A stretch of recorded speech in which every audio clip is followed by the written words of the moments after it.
Hi, I'm Julie Ross, And I'm Gregory Abbey. and you're listening to the Parenting Horizons podcast. Julie is a longtime parent educator and counselor. And Greg is an actor, writer, and director, and more importantly, a parent just like you. Through conversations covering a range of different topics, challenges, and roadblocks, we hope to give you a few of Julie's tools that might just help make parenting a little bit easier. And look, nobody's perfect, and parenting is challenging to say the least. But with a few skills under our belts, we just might be able to be good enough parents and enjoy the journey and our children a little bit more in the process. Hi, everybody. Welcome back to the Parenting Horizons podcast. We have a very special episode today because it's just me and Julie. Yay! The two of us. It's been a long time. It has. Since we've done an episode that was just the two of us. And we still have a bunch of guests that are coming, but because of scheduling stuff, I said to Julie, like, hey, it's been a while. Why don't we do one, just you and I? So it's nice to see you. It's good to see you too. I love having guests on, but, we did start this just the two of us, and so I know. it's fun. Yeah, it is fun. Yeah, I'm glad it's just the two of us. I will not sing just the two of us. I was about to break into it, but it's too early in the morning. So we did an episode that is probably going to be out by the time this one is out for sure, that on teens and sleep. Right. And we had a great guest, and we did that episode. So when I was talking to Julie and we were talking about possible topics, she suggested that we talk about toddlers and sleep. And I will have to dig back because I have a 15, 18, and 23-year-old, so I haven't been here for a while, but we had our own struggles. So that's what we're going to talk today. Sleep issues with your toddlers.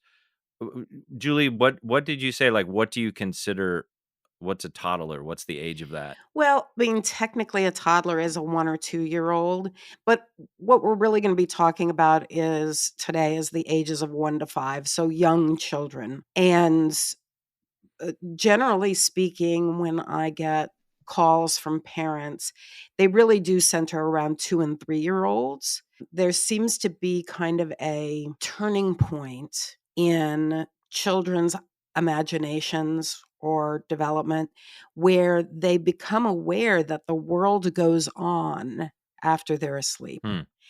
And I call it the magician in the living room effect. Right?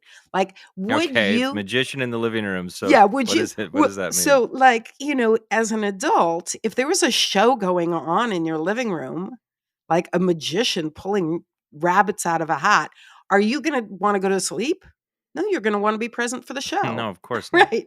And so that's you don't want to miss the party. Exactly. And so at some point, kids between the ages of 2 and 5 go, oh, wait a minute. Or even between 1 and 5, they go, wait a minute, life continues, I'm in, I want to be in on this. And that's when they start giving their parents problems. It's also the age at which a lot of kids are being switched out of a crib, which is kind of a containment unit. Sure. Into a toddler bed, right? And that extra freedom can do one of two things. It can either excite them. They're like, oh, freedom, so they get out of bed. Or it can frighten them because after having been, if you think about it, what a crib looks like, after having been in an enclosed space, it feels rather cozy to be in that crib. Yeah, of course. So if parents switch their child into a bed too quickly, the child feels that there's kind of too much space around them, and that can make them uncomfortable. So let me ask you then, how do parents determine when is the time to switch out from a crib to a bed? Is there, I'm sure there's no hard and fast rule, but right. Do you have a recommendation around that? Yes, they should wait until the child is 18 years old. No. Okay, perfect. Kind of. I kind of wish I would still slept in a crib myself and felt protected, but okay. Well, so there's a couple of facts. Is it vibes? There's a couple of things. I really recommend waiting until they're between 3 and 4 years old.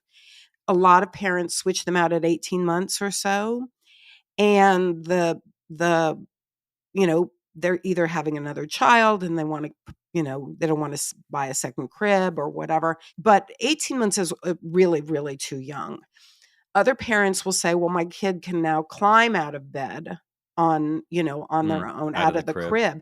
And I get that, it does feel dangerous. So when parents purchase cribs, they should make sure that they've got one that, the mattress goes as far You down can as lower. as possible. Yeah. Right. Because really and truly, developmentally speaking, the best age to switch them into a bed is between the ages of 3 and 4. But why can 18 months be too early? Because the safety feels like it goes away for them, and Mm, they're also not ready to handle that amount of freedom. freedom. Yeah, Right. exactly. So, it's a combination of them expressing fear and or just being like, "I don't understand why I have to stay in my bed now that Mm. there's no walls around it." And so they come out.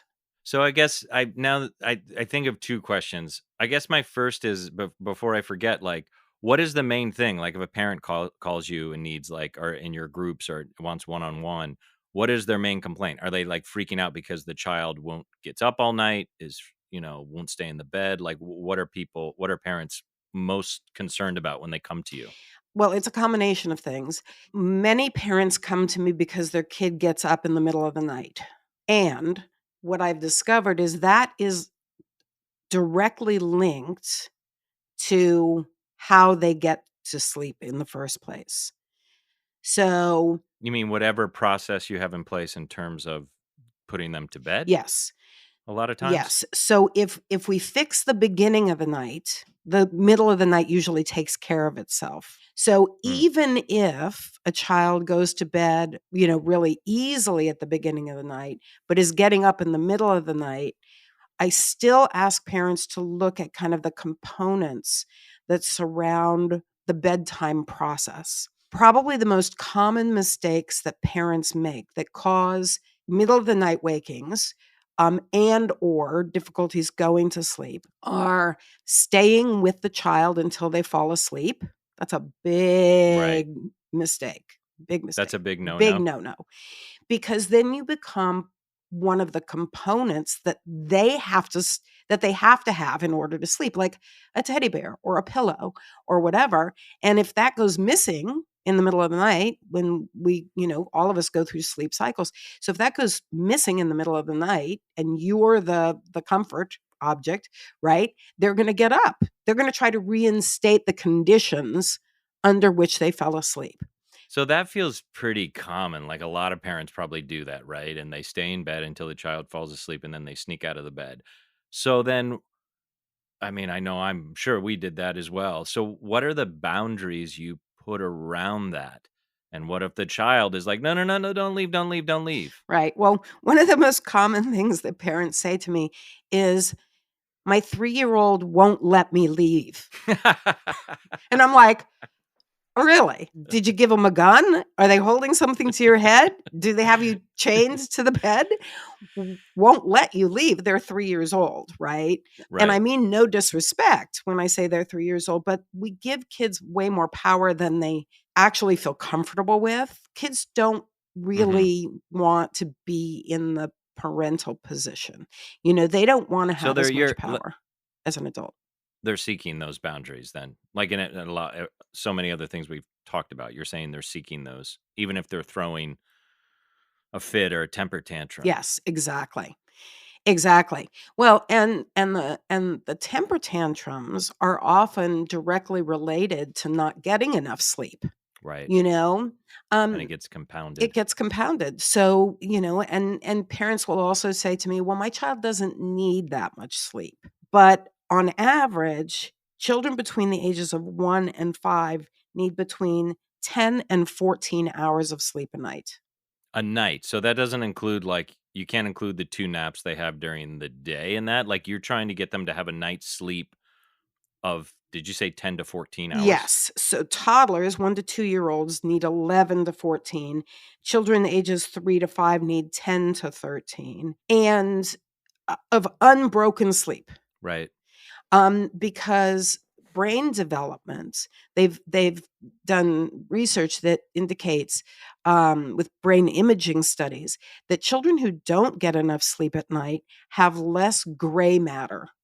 And Hmm. what that means is that's the thing that it's responsible for attention, memory, and inhibition control. So kids need that amount of sleep so that their brain is developing enough of this gray matter so that they can take in the world, learn from their experiences, learn from their school experiences if they're in a preschool or whatever, and so that they can regulate their behavior.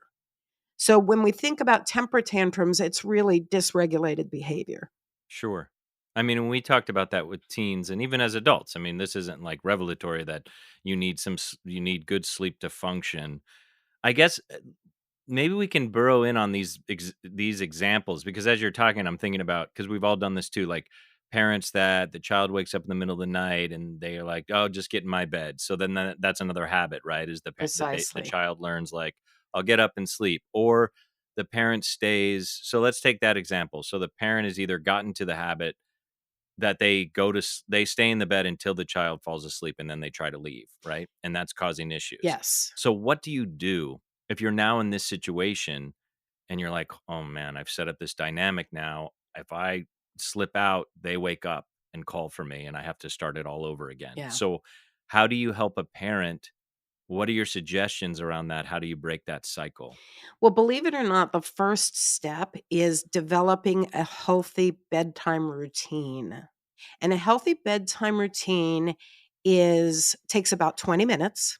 It has 5 to 6 steps that stay in the same order every single night, with the most active parts of the routine coming first and the least active parts of the routine, like reading books or whatever, coming last. And the things that are external to the room, like going pee pee, taking a bath, whatever you're putting in that 20-minute time frame, external to the Mhm. room happening first, and then once you're in the room, you don't leave the room. And the purpose of that is so that the child begins to associate a different stage of sleepiness, physiological sleepiness, with each successive stage of the routine. Mm. Now, it also a healthy routine also, involves not making common mistakes. So one common mistake we've already said is lying down with them until till they fall asleep. Another common mistake, though, is allowing screen time within Mm. 2 hours prior to bed. And the 'Cause that obviously is gonna affect their sleep pattern. Mhm, and a lot of parents Right. will, to kind of get the child to unwind, will put their kid in front of a screen, TV or whatever, right before bed because they see that the child gets, quiet and their body is relaxing and that kind of thing. Yeah, they're because it's like a E drug. exactly, exactly, and the Right. It's the same as, like, alcohol in an adult, and I drink, but that idea is like, "Oh my gosh, this is so relaxing," and if you read anything about alcohol, it disrupts sleep. So exactly. it's this idea that it is relaxing, but it's gonna interrupt your sleep. That's how it works, and I'm imagining that's what you're saying is that screen time works the same way. And Yeah, it also sounds like I mean, all of this stuff is really hard because I get it. We've all been there. We've been like, "Just get in bed," or "Here's your iPad," but what you're it sounds like you're saying is like if you're having severe issues with a child that's not sleeping, like you just can't do that stuff, I guess, right? right, exactly. In part because the reason that I mean, television or screen time prior to bed is one of the biggest causes of middle of the night wakings. That Mm, and lying down with your kid until they fall asleep, because screen time is an auditory and visual stimulant. mhm, So it gets the kids' minds revved up without their ability to take whatever they're, to process whatever they've taken in. So mhm, children process through play, and, adults are more inclined to process through talking, but children are process through play. And so if they haven't had a chance to process all this visual and auditory stimulation before bedtime, it's and just stored up inside them. exactly, and it results in dreams, potential nightmares, even if they're watching very mild programming, it can still be turn into a nightmare. Because I'm sure you've had this experience, I know I have, where I'm having a dream and it's all kind of a normal dream, but then a scary element comes into it or somebody turns into something scary and, you Right. know, and that's the way our brains work. So they could be watching, whatever, Sesame Street, or they could be watching, Paw Patrol, or any, Bluey, or any of these programming that's for this age group. But if they're watching it 2 hours prior to bedtime within that window, they still don't have the opportunity to really get it out of their system. Do you find that's common? Do you think a lot of parents are doing that? Yes. Yes. Yes. It's the most common mistake parents make, besides staying with them until they fall asleep. And what about people who are in the audience are gonna make fun of me because 'cause I'm trying to remember it, but so let's say you have this circumstance, so you're trying to break this. So obviously the child's getting up every 2 minutes and coming out and screaming, and you're walking them back, and they're coming back out, and you're walking them back. So I can remember with one of my daughters, is it Ferberizing? Is that what it is? Like, maybe she was 10 months, and you let them scream and you let them scream and it was really difficult, and then you go in, and is it the idea that you lengthen the time each time? Like, what do you just know that you're gonna have a few nights, maybe more, that, like, you're gonna have to go through this? The child's gonna get up, like, because let's say you've been falling asleep with them, Mhm. and it's giving them sleep issues, so now you have to end this. Well, of course, that's gonna be a nightmare because they've had this comforting habit for all of this time. Mhm. How do you break that? So Ferber made a big splash when his book came out, and his bill, his technique for getting kids to sleep through the night. And I find Ferber to be okay, but primarily for kids who are under 1. I think Right. after age 1, kids have more of an ability to process language and make choices for themselves. So, what I really believe in is the first thing that you would do, and this maybe not a one or two, once the child is verbal, what I would say is that you want to set a firm but respectful boundary. And it can be nighttime is for sleeping. Mhm. It's time to go to sleep. Please don't call out, right? Or please don't come out of your room. It can be as simple as that. Even if they're not verbal, what we know about children in terms of their ability to respond to language, is that children recognize language patterns even in utero. So they've Mm. done studies where they've read a particular Dr. Seuss book to a child in utero through a speaker, right? And when the baby comes out, and gets cleaned up, the child can actually differentiate between that particular Dr. Seuss book and a different Dr. Seuss book. Oh, wow. And do they understand the language? No, but they understand the pattern. So, one of the most important things when parents are setting limits with especially young children is that they create a repetitive pattern in Mm. setting the limit. So, and it could be anything you want.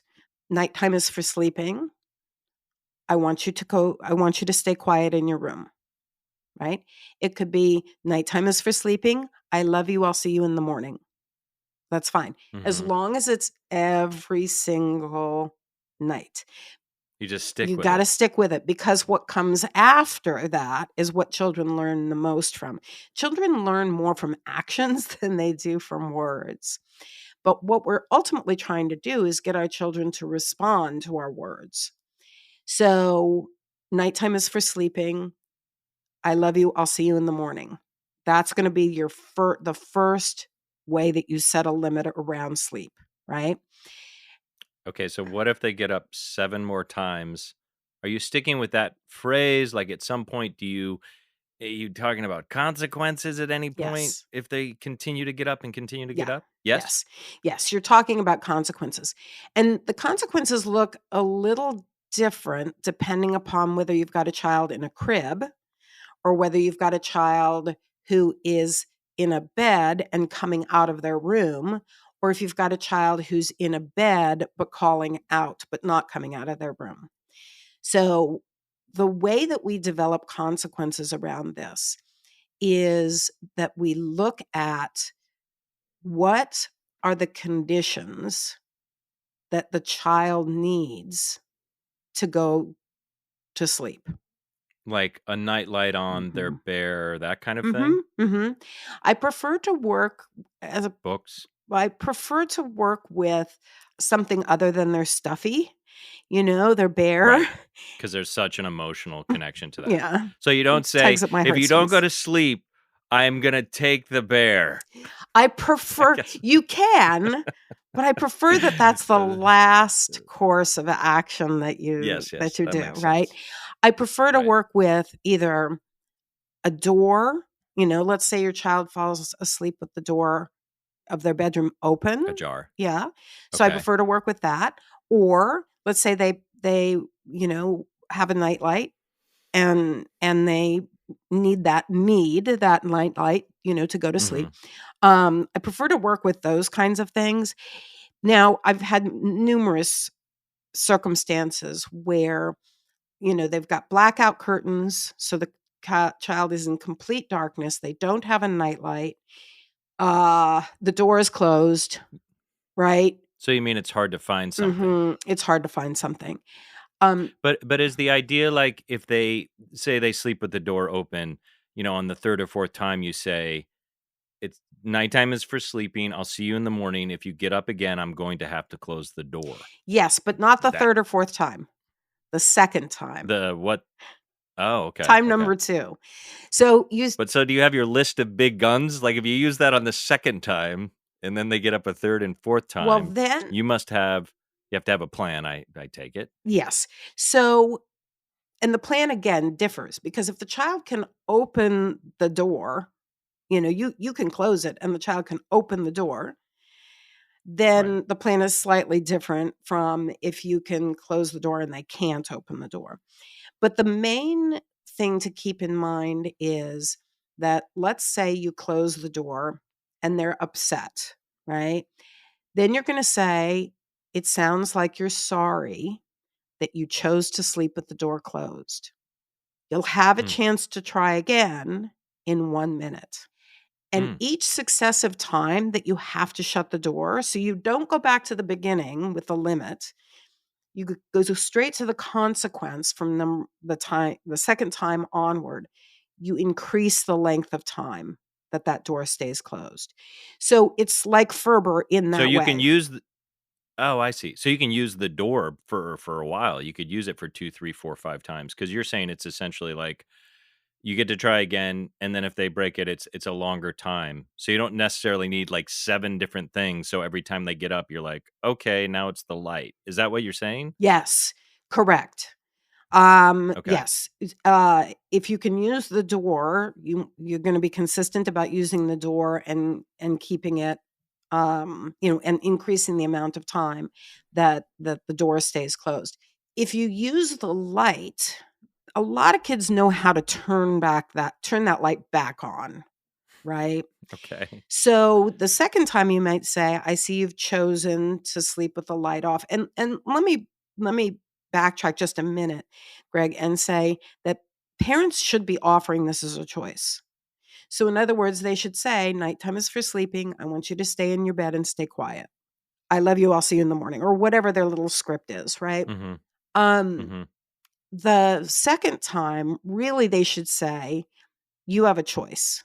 You can either stay in your bed with the door open, or you can stay in your bed and sleep with the door closed." So now staying in bed is on both sides of the equation, right? Right. And it does make a difference psychologically to the child. They hear stay in bed or stay in bed, then that's no longer part of their choice. They hear, am I going to sleep with the door open or the door closed? Right? Right, right. Yeah, because the ultimate goal is the bed, you're staying in it. It That's not a choice to be like, "Or you get up and party." right, exactly. Or you come out and stay up till midnight and have chocolate cake with us. Right, right. So yeah, so you parents want to phrase that as a choice so that when they institute whatever consequence it is with the child, they can then say when the child is understandably upset, they can then say, "It seems like you're sorry that you chose to do this." So that the child immediately Mm, starts thinking about, like, "I could make a different choice next time." right. And giving the child agency and Mhm, mhm. All of us are more likely to live by the rules that we help make up. So if they feel like they have some accountability, some power in this, they're more likely to hear the limit and stick to the limit as opposed to go s rogue. so it sounds like just to recap a little bit, certainly it sounds like the bedtime routine should be really specific and repeated. Mhm. And that you talk about scripting a lot. So, like, I would imagine you'd say, like, if a parent feels overwhelmed with this situation, like if it's got out of hand, it's okay to like, okay, what am to literally write out like this is what I'm going to say, have a plan of attack Yeah. for the Yeah. problem. In fact, years ago, I had a mom whose kid was getting out of bed in the middle of the night. So mom,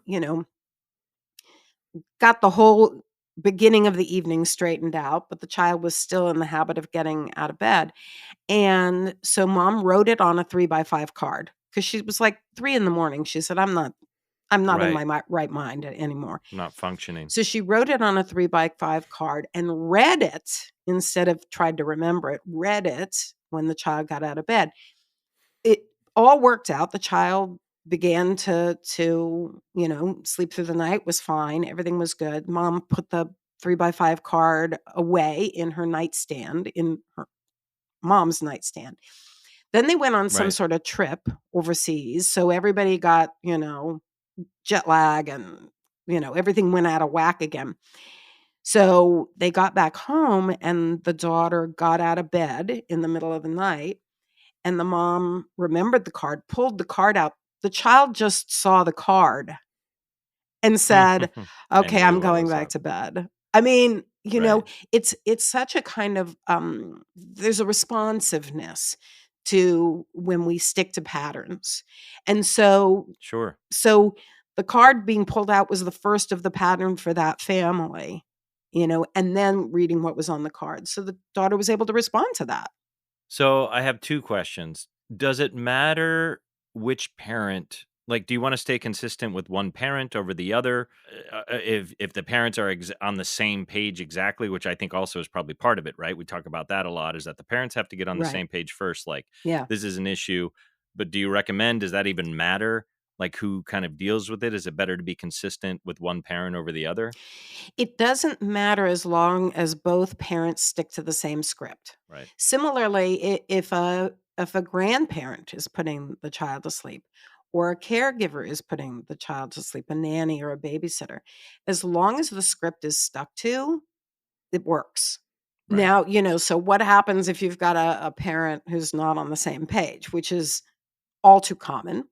Then the parent who understands the importance of routinizing and sticking with scripts and being consistent with boundaries and consequences, that should be the parent who does it. Does it? Mhm. Right, like, if you have a parent that's a pushover and breaks and brings the child into the bed, that's Prec obviously, that's not helping it. Precisely.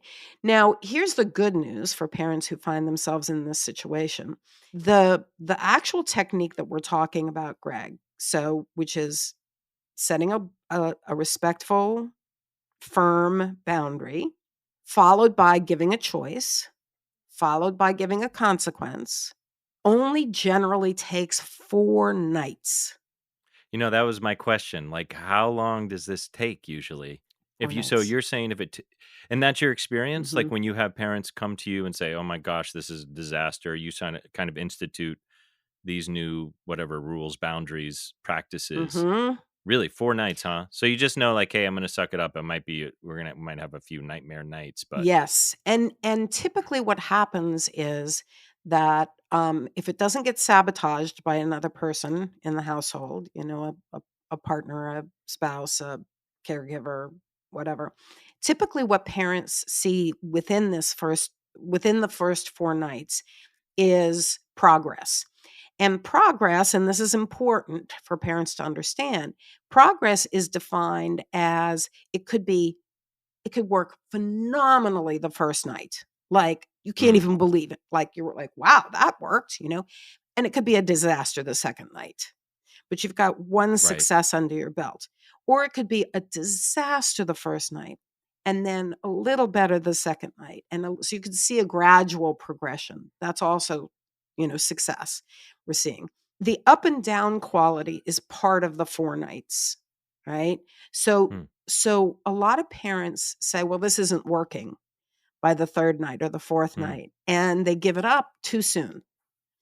So as right. long as you're seeing progress of some sort within the first 4 nights, the other thing to keep in mind is it actually takes 2 weeks to solidify good sleep habits.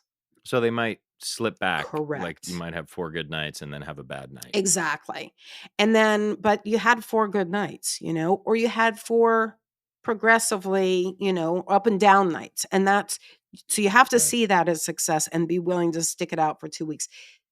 Again, generally speaking, it works within 4 nights. Wow. And are you revisiting at all during the day with the child to talk Great about it? question. It depends on the age of the child. So if your child is I would say, if your child's very verbal, right, you're going to want to preface some of this. Like, for a 5-year-old, you're not just going to want to spring it on them one night. You want to say, Right. for a 5-year-old, you want to say, you know what? Mommy and daddy have been making a big mistake. And kids love that. That fascinate. What? You've been making a big mistake? Let me hear. And so then you say, yeah, we've been, and whatever it is, letting you get out of bed at night, and or you can say we've been staying with you till you fall asleep at night. And that's a mistake, because this is something you can do. You can go to bed without us there, and you can sleep through the night. The key in having that conversation is to have it during the day, not close to bedtime, because Right. any protest that happens, you don't want the protest to delay bedtime further. So you want to have it in the afternoon, and you can say, I know it seems unusual, or it seems hard, or whatever. Um, and tonight we're going to do it different. Here's what we're going to do. We're going to do this routine. We're going to do step 1, 2, 3, 4, 5, 6. Then we're gonna, at the end of that, we're gonna say night night. We love you. We'll see you in the morning. And then we're gonna walk out and you're gonna go to sleep. Well, that's great. That makes sense to give them like 6, 7 hours before, like, "Hey, this is" so not in the moment it gets you're talking about it then or it gets sprung on them. It just occurred to me, what about in terms of promising a gift? If you stay in your bed all night, you will get a pack of Pokemon cards. And then if you stay in it 2 nights, you'll get a pack of Twizzlers. Like, what do you how do you feel about that? I do not recommend it. I Bribing? don't recommend rewarding or bribing for anything, especially for anything that is normal for people to do, like stay. Oh, like, sleeping through the night should just be like, in your family, this is what humans This is do. You this is sleep in your this is bed. what all humans do.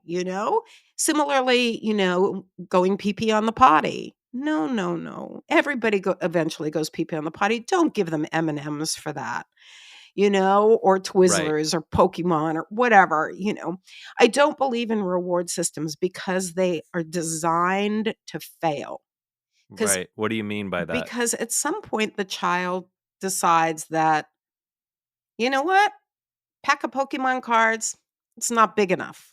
It's not It's worth not it, worth it. right. So what I really want is that. A 46-inch television in my bedroom. Exactly. So kids will up the ante, right? And Sure. then there's also what goes along with it is this sense of being entitled to get something just for being responsible. Right, right. Which you mean then you're kind of forming that as a habit moving forward because we talk about values on this show Mhm. all the Mhm. time, Yeah. right? Is that the idea? I mean, that's 100%. what just occurs to me is like, hey, if and especially if you're setting it up at that young Right. age, then it becomes like, what do I get for doing this? Which is like, no, these are our values. This is how we behave in this family. These are our family values. You do them because they're the values of our family, Right, right? Is exactly. that the And you idea? do this because this is what people do, you know? People sleep through the night. People go pee pee on the potty. People behave respectfully. People, the one time that I'm okay with what we're calling bribery or a reward system, the one time that I'm okay is if the child has to do something really difficult. Like, Hmm. years ago, I knew a mom whose child had leukemia, and the medication, I think, that he was on, he's fine now, um, Mm. but the medication that he was on made his did something with his muscles. Anyway, he had to be in a wheelchair.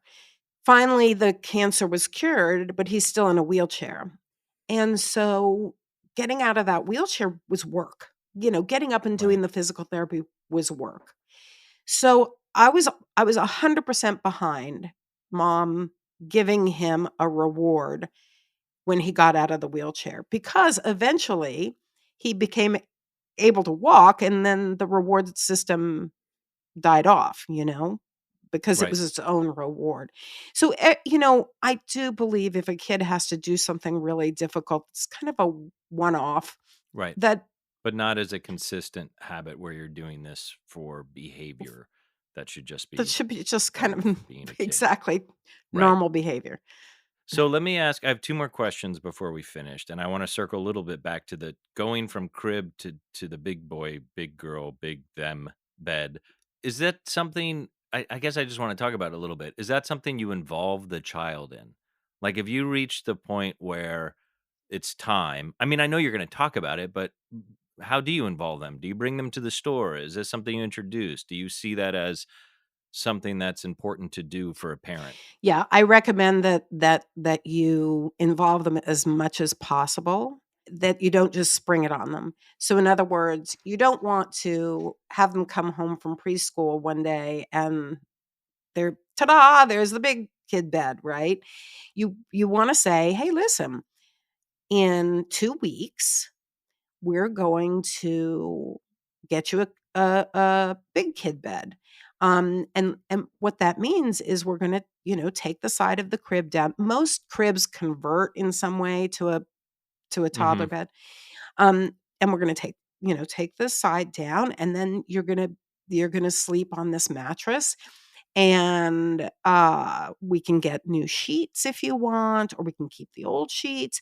You can decide that. If you are shopping for a bed, I would recommend that you take them with you, right?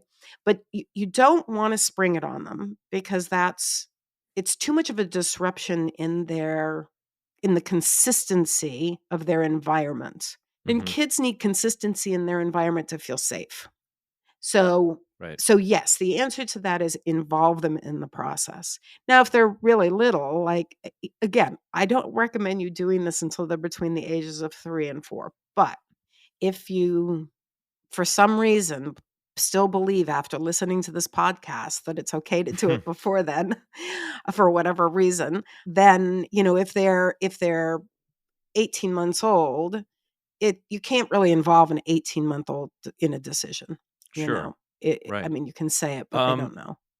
what about just because I wanna at least ask you, what is your take on family bed? Mm. Is that still a thing these days? Do a lot of parents do that, do you find in your practice?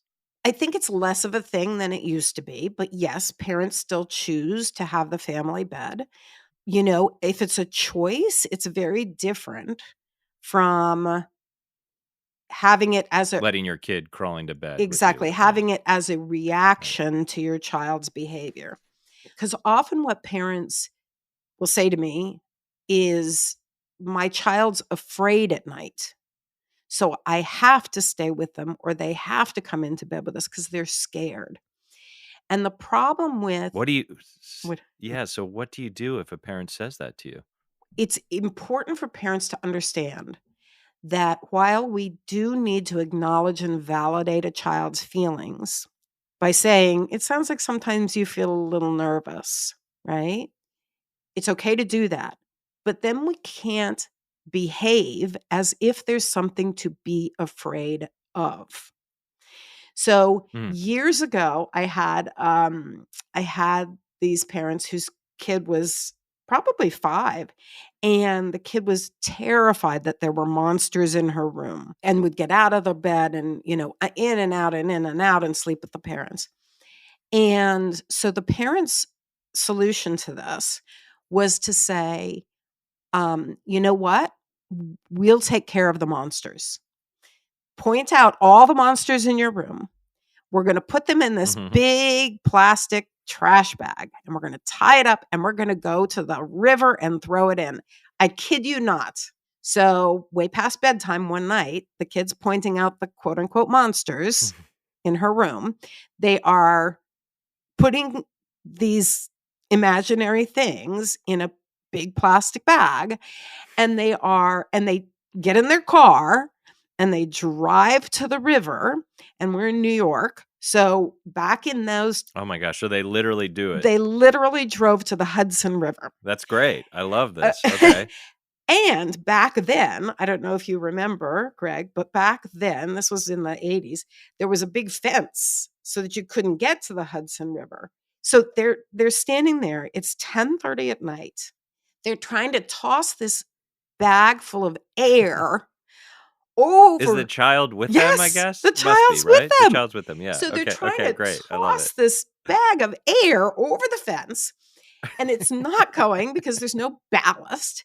And so, but finally, a gust of wind helps them out. So they toss it over and it lands on the bank of the river. The daughter's distraught. Oh no! Oh, no. Ah! It's not floating down the river out to sea. So now they're hunting up and down for a big stick so that they can poke the bag Oh until it my goes in. gosh. If you can just, I mean, this is an hour and a half process. They finally find a stick. They get the bag poked and it goes into the river. Ta-da, right? One would think problem might be solved. They get back in the car, they go back to bed and back to their house, their apartment, they put the kid back in bed and she begins crying. Mommy, Daddy, there's monsters. And they're like, "Mm, we took care of the monsters, through gritted teeth." And the daughter says, no, because they had sharp claws and sharp teeth. And they got out of the bag and they followed us home. Oh, no. Oh my god. And that is a So that true failed, story. but it sounds like I mean, it sounds kind of amazing that they did that. It sounds what you're saying is to acknowledge the feeling in the child, but also make sure that they know, like, but they're not here. Is that what you were saying? You're kind Yeah, of saying, like, don't give in to the idea, like, oh my gosh, yes, it is so scary because they probably are under the bed. exactly. And when we pull kids, when we say, okay, you can sleep with me if you're scared, it just validates that there's something to be afraid of. Right, right. And so And reinforces A that a idea. 100%. So there are other Right, versions of that story where people take brooms and sweep the monsters or monster spray or whatever. No, no, no. There are no monsters. right, Period. There are no. I know you feel a little afraid. It's normal to sometimes feel afraid, and there are no monsters. Go to sleep. Or you have a choice. You can either go to sleep or I'm going to think the door is keeping you awake and I'll close the door. right. And I'm gonna close the door, and then the monster is gonna come out and and kill you. No, and okay. eat you. Uh, No. eat you alive. Okay, cool. I think we covered it pretty Mhm. well. I'm gonna do to you what we do to our guests. And is there one, if a parents listen to this whole episode, what's the main thing they should take away? I mean, my first guess is routine. It sounds like, but what would you Yeah. say?